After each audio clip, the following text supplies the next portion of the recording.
High বন্ধুরা, সবাইকে good morning. আবারও নিয়ে চলে এলাম তোমার জন্য আরও একটা নতুন ভিডিও। এই ভিডিওতে যেসব আপডেটগুলো দেবো আশা করি থাম্বনেল দেখে তোমরা বুঝেছো, সেই ভিডিওর ডিটেলসটা তোমাদের এখন আলোচনা করব। তা চলো শুরু করা যাক আজকের ভিডিওটা। প্রথমত তোমাদেরকে যে আপডেটটা দেব সেটা হলো, তোমরা সবাই জানো যে ইস্টবেঙ্গলের সিনিয়র টিম গতকাল থেকে প্র্যাকটিসে নেমেছে। সেখানটায় ইন্ডিয়ান সহকারী কোচ বিনো জর্জের তত্ত্বাবধানে তারা অনুশীলন শুরু করে দিয়েছে। কোচ হাবাসেরও কাগজপত্র কিন্তু অলরেডি জমা পড়ে গেছে ভিসার জন্য। যদি তারা ভিসা পেয়ে যায় হাতে, খুব শীঘ্রই কিন্তু আসতে চলেছে কোচ হাবাস। এবার কালকে মোটামুটিভাবে 1 ঘন্টা মতো অনুশীলন হয়েছে। সেখানটায় বেশি জোর দেওয়া হয়েছে রিহ্যাবের ওপরে এবং ফিটনেস ট্রেনিং, এই দুটোর ওপরে বেশি জোর দেওয়া হয়েছে। যেহেতু প্রথম দিনের অনুশীলন খুব বেশি হার্ড অনুশীলন হবে না, এটা তোমরা সবাই জানো। সেরকমভাবে কিন্তু একটু হালকা হালকা অনুশীলন হয়ে তারা কিন্তু আবারও বেরিয়ে যায় এবং তারপরে কিন্তু চলে যায় হোটেলে। আর আজকেও কিন্তু আবার অনুশীলন হবে। এবার কিন্তু যত দিন যাবে তত আস্তে আস্তে হার্ড অনুশীলন হবে। সেখানটায় গতকাল কিন্তু যেসব নতুন ভারতীয় প্লেয়ারগুলো সাইনিং হয়েছে আমরা দেখেছি, যেমন বরিস সিং, দানিশ ফারুক, ল্যাচেম্পা, এরা যেমনভাবে উপস্থিত ছিল অনুশীলনে, সেরকমভাবে কিন্তু আমাদের ভারতীয় ফুটবলারদের মধ্যে যারা আগে ছিল, যাদের কন্ট্যাক্ট এক্সটেনশন হয়েছে, যেমন প্রফসিংহান সেঙ্গিল, জেসেন টিকে, পিভি বিষ্ণু, এরাও উপস্থিত ছিল কিন্তু গতকালের অনুশীলনে। তা সেই মতো এবার দেখার বিষয় থাকবে যে এই বিনো জর্জের তত্ত্বাবধানে কতটা তৈরি হতে পারে টিম। কারণ হাতে কিন্তু আর খুব বেশি সময় নেই, হাতে মাত্র 10টা দিন সময় আছে ডুরান্ডের প্রথম ম্যাচ খেলার জন্য। কারণ তোমরা সবাই জানো 25শে জুলাই কিন্তু ডার্বি হতে চলেছে। সেই ডার্বিতে আদৌ কি একটা বিদেশি পাবে কি না পাবে সেটার কিন্তু কোনো নিশ্চয়তা এখনও পর্যন্ত পাওয়া যায়নি। এছাড়া কোচ হাবাস তিনিও উপস্থিত থাকতে পারবেন কি না পারবেন সেটা নিয়েও কিন্তু এখনও পর্যন্ত কোনো আপডেট নেই। তা যাই হোক, কোচ এই সহকারী কোচ বিনো জর্জ তার তত্ত্বাবধানে কিন্তু পুরোপুরিভাবে টিম অনুশীলনে নেমে পড়লো।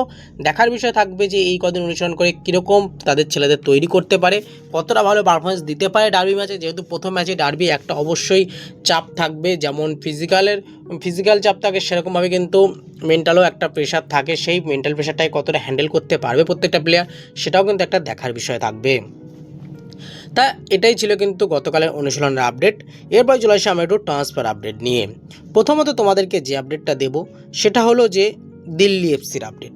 34 বছর বয়সী সেন্টার ব্যাকের প্লেয়ার আলেকজান্ডার কোভ, যিনি কিন্তু ফ্রান্সের সেন্টার ব্যাকের প্লেয়ার।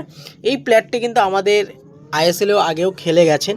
প্লেয়ারটি কিন্তু কেরালা ব্লাস্টার এফসিতে খেলে গেছেন। সেন্টার ব্যাকের পাশাপাশি তিনি রাইট ব্যাক পজিশনেও খেলতে পারেন। মার্কেট ভ্যালু 1.2 কোটি টাকা। তা এই আলেকজান্ডার কোপের ওপরে কিন্তু আবার ইন্টারেস্ট প্রকাশ করেছে এবং তার সঙ্গে প্রাথমিক পর্যায়ে কথাবার্তা কিন্তু শুরু করেছে দিল্লি এফসি। যদি সব কিছু ঠিকঠাক থাকে তাহলে অবশ্যই কিন্তু দিল্লি এফসিতে যেতে চলেছে এই আলেকজান্ডার কোপ। দেখার বিষয় থাকবে যে শেষ পর্যন্ত এই ডিলটা ডান করতে পারে কিনা দিল্লি এফসি। তোমাদের কি মতামত তোমরা কিন্তু জানিও। এরপরে চলে আসি পরবর্তী আপডেটে। সেটা হলো বন্ধুরা, কিছুদিন ধরেই সন্দেশ জিঙ্গানকে নিয়ে একটা অনেক বড় বড় আপডেট বেরিয়েছিল এবং আমিও কভার করেছিলাম আপডেটগুলো, যে 32 বছর বয়সের সেন্টার ব্যাকের প্লেয়ার, সেন্টার ব্যাকের পাশাপাশি রাইট ব্যাক ও লেফট ব্যাক পজিশনে খেলতে পারেন, মার্কেট ভ্যালু 2 কোটি টাকা। এই প্লেয়ারটির সঙ্গে এমনকি মুম্বাই সিটি এফসির নাম, নর্থ ইস্ট ইউনাইটেড এফসির নাম, এরকমভাবে কিন্তু অনেক ক্লাবের নামই জড়িয়েছিল, যেমনভাবে ইস্টবেঙ্গলের নাম জড়িয়েছিল। তাই এবার যতটুকু আপডেট পাওয়া যাচ্ছে এই প্লেয়ারটি কিন্তু এফসি গোয়াতে স্টে করতে চলেছে। তিনি কিন্তু অন্য কোনো ক্লাবে যাচ্ছে না। এফসি গোয়ার সঙ্গে তিনি কিন্তু কন্ট্যাক্ট বাড়াতে চাইছে। 2 বছরে কিন্তু কন্ট্যাক্ট এক্সটেনশন করতে চলেছে এফসি গোয়ার সাথে।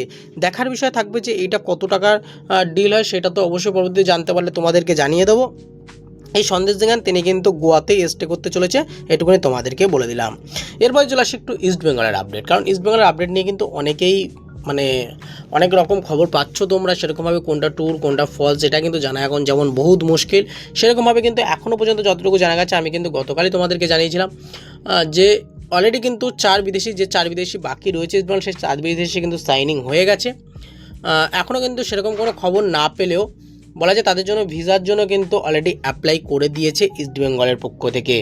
এবার ভিসাটা হাতে পেয়ে যাওয়ার সাথে সাথেই কিন্তু তারা নামগুলো ঘোষণা করা শুরু করবে। সেরকমভাবে একটা নাম কিন্তু খুব ভালো মতো উঠে আসছে কালকে থেকে, যে নামটা উঠে আসছে সেটা হলো 24 বছর বয়সী স্প্যানিশ সেন্টার ব্যাকের প্লেয়ার জাভি সেন্টেস। এই জাভি সেন্টেস যিনি কিন্তু 24 বছর বয়সী সেন্টার ব্যাকের প্লেয়ার, মার্কেট ভ্যালু 3.2 কোটি টাকা। তিনি কিন্তু বেশিরভাগ তার ক্লাব ক্যারিয়ারটাই কিন্তু পুরোপুরিভাবে স্পেনেই কাটিয়েছে। তিনি কিন্তু বাইরের কোনো দেশে এখনও পর্যন্ত খেলার অভিজ্ঞতা তার নেই। সেভাবে প্রথম যদি তিনি ইন্ডিয়া সাইনিং করে বা ইস্টবেঙ্গলে সাইনিং করে তাহলে কিন্তু তিনি প্রথমত এই ইন্ডিয়াতে আসবে এবং তিনি স্পেনের থেকে বাইরে বেরোবে, তার হোমল্যান্ড থেকে তিনি বাইরে বেরোবেন। তাই এই প্লেয়ারটি কিন্তু লা লিগা 2তে কিন্তু 60টা ম্যাচ খেলার তার অভিজ্ঞতা রয়েছে। তার যে ক্লাব ক্যারিয়ারে খুব বেশি ম্যাচ খেলার অভিজ্ঞতা আছে এমনটা কিন্তু নয়, 162টা ম্যাচ খেলেছেন তিনি এই 24 বছর বয়সেই। সেখানটা কিন্তু 5টা গোল করেছেন, 2টো অ্যাসিস্ট করেছেন। এবং তোমরা যদি গিয়ে তার একটু বেশি ভিডিও ক্লিপ আমি পাইনি এখনও পর্যন্ত, যদি তোমরা গিয়ে একটু ভিডিও ক্লিপ দেখো ইউটিউবে, তাহলে দেখতে পারবে যে কতটা ভালো মতো তিনি ডিফেন্সটা নেতৃত্ব দেয়। তার হাইটটাও মোটামুটি ভালো, হাইটটা যে খুব খারাপ এমনটা না, হাইটটাও মোটামুটি ভালো। সে জায়গা থেকে এরিয়াল বলে যে তার কোনো সমস্যা হবে এমনটাও নয়। গ্রাউন্ডেড বলে তো তিনি খুবই স্ট্রং, যতটুকু আমি ভিডিও দেখেছি গ্রাউন্ডেড বল কোনোভাবে পাস হতে দিচ্ছে না, গোলকিপার পর্যন্ত যেতে দিচ্ছে না, তারাই কিন্তু তিনি ডিফেন্সে খুব ভালো নেতৃত্ব দিচ্ছেন।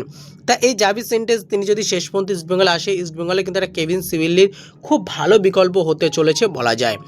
এবার দেখার বিষয় যে এই প্লেয়ারটি হচ্ছে নাকি অন্য কোনো স্প্যানিশ প্লেয়ার হচ্ছে, সেটাও কিন্তু দেখার বিষয় থাকবে। কারণ এখনও পর্যন্ত যতটুকু আপডেট আছে যে 4 প্লেয়ার সাইনিং হয়েছে তার মধ্যে কিন্তু র্যামিরেজ বাদ দিয়েই কিন্তু আরও 2টো স্প্যানিশ প্লেয়ার রয়েছে, আর বাদবাকি অন্য দেশের ক্লাবের প্লেয়ার রয়েছে। তা সেই জায়গা থেকে এই প্লেয়ারটি হচ্ছে কিনা সেটাও যেমন সংশয় থাকছে, তেমন বলা যায় যতক্ষণ না অ্যানাউন্সমেন্ট হচ্ছে ততক্ষণ কিন্তু কোনো কিছু সিওরিটিভাবে বলা যাচ্ছে না যে এই প্লেয়ারটিই হচ্ছে। ঠিক আছে, তাই এটুকুনি বলবো, এটাও একটা রিউমার পর্যায়ের আপডেট, সেরকমভাবে তোমাদেরকে জানালাম।